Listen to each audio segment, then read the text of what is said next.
देखिए बेटा, ray optics का बेसिक है ये फंडा कि प्लेन मिरर से हमें पहले समझना है कि इमेज फॉर्मेशन कैसे होता है। तो मान लीजिए एक प्लेन मिरर है, इस तरह का एक मिरर है। सुबह सुबह हम लोग कॉम्ब करते हैं, अपना चेहरा देखते हैं, तो प्लेन मिरर से देखते हैं। तो हमें ये देखना है कि प्लेन मिरर से हम इमेज फॉर्मेशन कैसे सीख सकते हैं। मान लीजिए ये ऑब्जेक्ट है, ये मैंने प्लेन मिरर से यहाँ रख दिया, ये प्लेन मिरर इसकी इमेज फॉर्म करेगा। अब इमेज रियल होगी या वर्चुअल, पहले ये चीज़ देखेंगे कि रियल का मतलब जिस इमेज को हम पेपर पे ले सकें।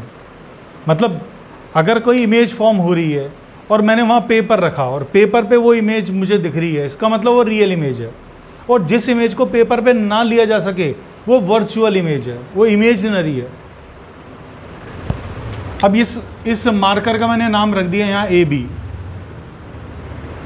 इस मार्कर की इमेज मैं नहीं बना सकता, प्लेन मिरर बनाएगा, लेकिन हम नहीं बना सकते, हमारी लिमिटेशन है। तो हम क्या करेंगे, हम इस मार्कर को पॉइंट ऑब्जेक्ट्स में डिवाइड बनेंगे। पॉइंट पॉइंट पॉइंट पॉइंट, मैंने इसे पूरे को पॉइंट ऑब्जेक्ट्स में डिवाइड कर दिया, पूरे ऑब्जेक्ट को। अब कोई भी एक पॉइंट ऑब्जेक्ट चूज कर लेना, लाइक मैंने ये चूज कर लिया B पॉइंट। इससे हमें 2 इंसिडेंट रेज प्लेन मिरर पर चाहिए, 2 रेज। एक अगर आप इंसिडेंट रे लेंगे तो उससे इमेज फॉर्मेशन नहीं होगा। कहीं भी जहां आपकी इच्छा हो, चाहे परपेंडिकुलर लो चाहे किधर भी लो, मैंने यहां पर इंसिडेंट करा दी, ये पॉइंट ऑफ इंसिडेंट हो गया। इस पर नॉर्मल बनाएंगे। नॉर्मल हमेशा सरफेस से नॉर्मल होता है, उसका इंसिडेंट रे से कोई मतलब नहीं है। तो मैंने ये नॉर्मल बनाया। नॉर्मल मतलब 90 डिग्री, यहाँ भी 90, ये भी 90 और ये भी 90। नॉर्मल का इंसिडेंट रे के साथ ये एंगल आई हो गया।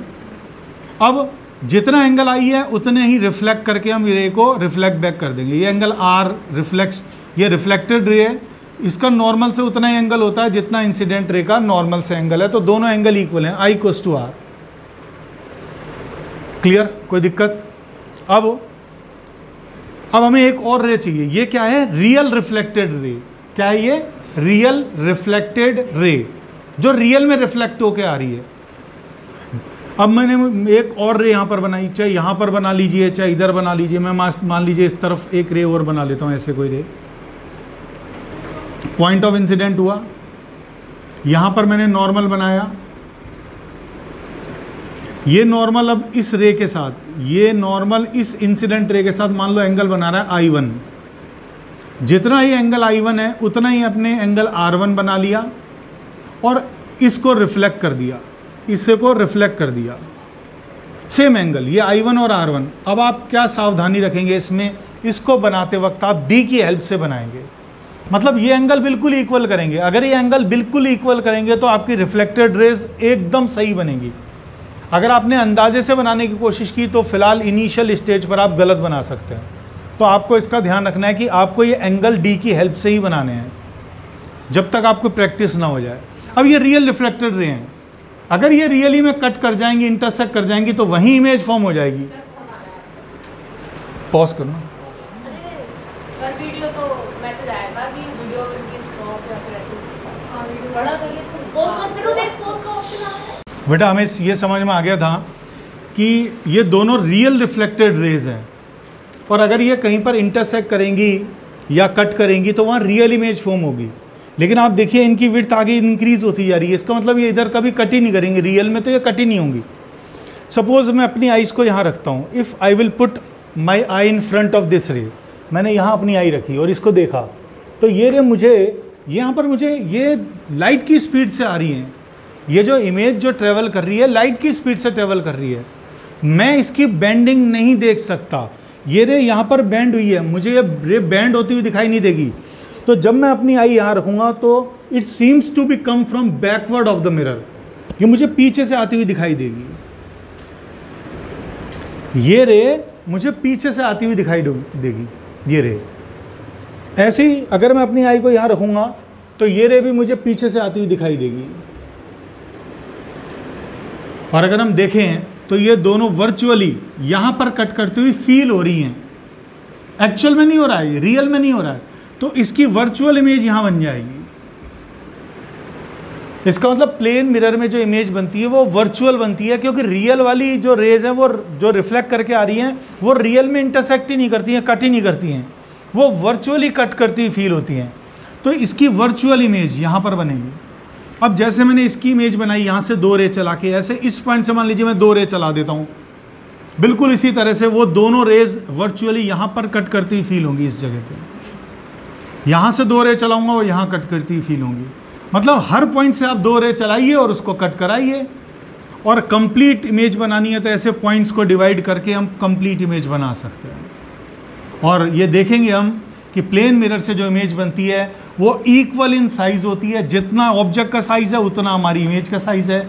सेम डिस्टेंस पे होती है, मिरर से जो ऑब्जेक्ट की डिस्टेंस है मिरर से इमेज की सेम डिस्टेंस होती है। और वर्चुअल के साथ साथ ये इरेक्ट होती है। इरेक्ट का मतलब सीधी। अगर आप प्लेन मिरर में देखेंगे तो आपको अपना फेस सीधा दिखाई देगा, इन्वर्टेड नहीं, इरेक्ट। और ये हमें थोड़ा सा याद भी रखना है कि मोस्टली केस में वर्चुअल अगर आपके पास इमेज बन रही है तो उसके साथ इरेक्ट भी आएगा। तो जब भी आप इमेज लिखें तो उसकी 4 प्रॉपर्टीज़ लिखेंगे, इरेक्ट है या इन्वर्टेड है, वर्चुअल है या रियल है, साइज़ बड़ा है या छोटा है तो यहाँ सेम साइज़ आ जाएगा, और कितनी डिस्टेंस पर है तो इक्वल डिस्टेंस पर है। ये चार हमें इंफॉर्मेशन इमेज के बारे में लिखनी है। देखिए अब हम इसके अंदर स्फेरिकल मिरर्स एक बार स्टडी करेंगे। स्फेरिकल मिरर्स का मतलब आपके पास एक स्फेयर है ट्रांसपेरेंट मटेरियल का, लाइक ग्लास का एक आपके पास स्फेयर है, अंदर से होलो है, ये सॉलिड नहीं है, अंदर से होलो है।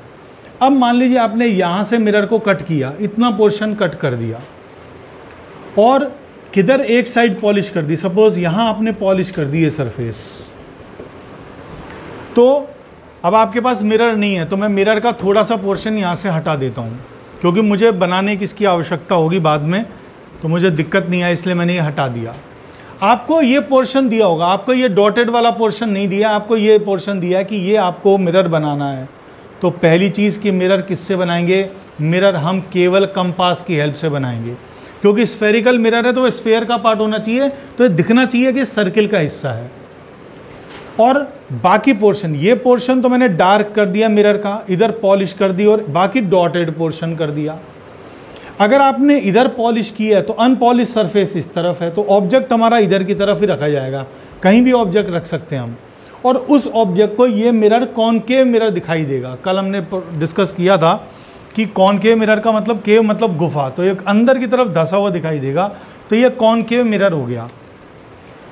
इस कॉनकेव मिरर का सेंटर, ये इसे कहेंगे हम पोल, या आपको वर्ड्स याद रखने हैं। Centre of the mirror is known as pole, definition है centre of the mirror is pole, बाद में लिखना। अब देखिए आपने ये पोर्शन डार्क कर रखा है, ये डॉटेड कर रखा है, ये पोर्शन क्या है, ये पोर्शन कर्व है, और ये कर्व किससे काटा गया है, ये इस स्फेयर से काटा गया है। तो अगर मुझे इस कर्व की रेडियस फाइंड करनी है, कर्व की रेडियस, ये कर्व आपको दिया है, इसकी रेडियस फाइंड करनी है, तो मैंने पहले ये देखा कि ये कर्व किससे काटा गया, तो इस सर्किल से काटा गया। इस सर्किल का सेंटर ढूंढा, उसे हम कहेंगे इस कर्व का सेंटर ऑफ कर्वेचर, इस कर्व का सेंटर, सेंटर ऑफ कर्वेचर। फिर आपने क्या किया, इसको और पोल को ज्वाइन किया और लाइन को आगे एक्सटेंड किया। इस लाइन को हम कहते हैं एक्सेस और प्रिंसिपल एक्सेस, मतलब joining line of pole and centre of curvature is known as principal axis. अब देखिए जैसे कहीं पर आप जा रहे हैं और कहीं पर माइल स्टोन पे लिखा है अलवर 12 किलोमीटर, इसका मतलब क्या, अलवर की कौन सी जगह 12 किलोमीटर है कहीं पर, तो बस स्टैंड, तो हमेशा डिस्टेंस बस स्टैंड से बताई जाती है। माइल स्टोन पे लिखा है अलवर 12 किलोमीटर, इसका मतलब अलवर का बस स्टैंड 12 किलोमीटर डिस्टेंस पर है। तो डिस्टेंस हमेशा कहाँ से बताते हैं, हमेशा किसी भी सिटी की बस स्टैंड से। ऐसे ही हमें सारी डिस्टेंस हमेशा पोल से बतानी है। कोई कहेगा पोल से, तो पोल से डिस्टेंस है, पोल से सेंटर ऑफ कर्वेचर की डिस्टेंस को कहते हैं रेडियस ऑफ कर्वेचर। इस कर्व की रेडियस ऑफ कर्वेचर, अगर ये पूरा सर्किल होता तो इसे रेडियस कहते, लेकिन हमारे पास केवल इतना सा हिस्सा है, ये तो हमने हेल्प के लिए बनाया डॉटेड लाइन, इसलिए इसे कहेंगे इस कर्व की रेडियस ऑफ कर्वेचर, पोल से डिस्टेंस है ना। अब सेकंड चीज आता है कि पोल और सेंटर ऑफ कर्वेचर का जस्ट मिडिल पॉइंट, इनके बीच का जस्ट मिडिल पॉइंट, इसे कहते हैं फोकस। और पोल से फोकस के बीच की डिस्टेंस को कहते हैं focal length, denoted by small F. तो ये सब हमें थोड़ा सा याद रखना है। फोकल लेंथ क्या होती है? Pole to focus distance. Radius of curvature क्या होती है? Pole to centre of curvature. Axis या प्रिंसिपल एक्सेस क्या होती है? Joining line of centre of curvature and pole. तो ये चीज़ हमें याद रखनी है। और ऑब्जेक्ट हमेशा इसके लेफ्ट वर्ड्स लिखना है, मतलब पॉलिश सरफेस के दूसरी साइड हमेशा लिखना है। ये आपके लिए ऑब्जेक्ट यहाँ भी हो सकता है, कहीं भी ऑब्जेक्ट हो सकता है। और ऑब्जेक्ट को जब भी दिखाना है हमें ए बी की फॉर्म में दिखाना है, प्रिंसिपल एक्सेस पे ए दिखाना है और ऊपर हमें बी दिखाना है। देखिए स्फेरिकल मिरर्स के दो पार्ट थे। पहला पार्ट हमने कॉनकेव मिरर का किया, अब कॉन्वेक्स मिरर की बारी है। तो आपके पास सेम वही स्फेयर है, ट्रांसपेरेंट मटेरियल का है, अंदर से होलो है। अब आपने ये पोर्शन कट कर दिया, ये पोर्शन कट कर दिया और इधर की तरफ पॉलिश कर दी राइट साइड में, और ये आपने हटा दिया। सपोज ये कर्व है आपके पास में, ऑब्जेक्ट किधर होगा? अनपॉलिश सरफेस की तरफ। तो अनपॉलिश सरफेस है, इधर की तरफ ऑब्जेक्ट होगा कहीं भी, और इस ऑब्जेक्ट को ये मिरर कैसा दिखाई देगा? उभरा हुआ, मीन्स कॉन्वेक्स शेप का। तो ये कॉन्वेक्स मिरर हो गया। कौन डिसाइड करेगा कॉन्वेक्स या कॉनकेव? ये ऑब्जेक्ट डिसाइड करता है, ऑब्जेक्ट को दिखना चाहिए। तो ऑब्जेक्ट को ये उभरा हुआ पोर्शन दिख रहा है, तो ये कॉन्वेक्स मिरर हो गया। अब ये कॉन्वेक्स मिरर जिस सर्किल से काटा गया, मैं उसको बना देता हूँ कंप्लीट। जिससे काटा गया, डॉटेड पोर्शन से दिखा दिया भाई इससे काटा गया है। इसके सेंटर को इस मिरर के लिए, इस कर्व के लिए सेंटर ऑफ कर्वेचर कहेंगे। इस मिरर के सेंटर पॉइंट को, मिडिल पॉइंट को पोल कहेंगे। पोल को सेंटर ऑफ कर्वेचर से ज्वाइन करेंगे, इस लाइन को प्रिंसिपल एक्सिस कहेंगे।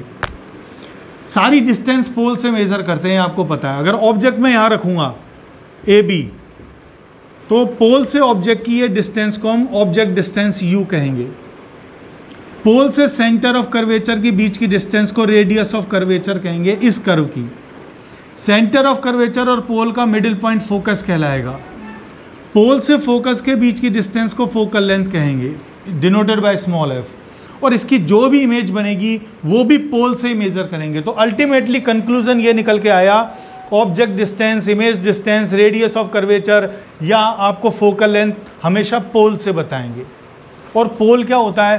पोल is the centre point of the curve, centre point of the mirror, middle point of the curve, middle point of the mirror pole कहलाता है। देखिए कॉन्वेक्स मिरर को हम डाइवर्जिंग मिरर कहते हैं, कॉनकेव मिरर को हम कन्वर्जिंग मिरर कहते हैं। कन्वर्ज करने का मतलब इकट्ठा करना। अब आप एक इमेजिन करिए, मान लीजिए इस तरह का एक मिरर है, जैसे यहाँ से देखने पे ऐसे दिख रहा है हमको। अब मैं पानी की लेयर यहाँ पर मारूंगा, पानी की लेयर मारूंगा तो ये पानी की लेयर को क्या करेगा? कन्वर्ज कर देगा, इकट्ठा करेगा। देखिए इकट्ठा हो रहा है। और अगर ऐसी लेयर पे पानी की लेयर गई इस तरह के मिरर पे, तो ये क्या करेगा? फैलाएगा। तो यहाँ पे जब रे आएंगी तो टकरा के फैलेंगी, और इस तरह के मिरर पे आएंगी तो ये क्या करेगा? कन्वर्ज करेगा। तो ऐसे करके आप देख सकते हो, अगर ऐसे हो रहा है तो कन्वर्ज हो रहा है, और ऐसे नहीं हो पा रहा है तो डाइवर्ज हो रहा है।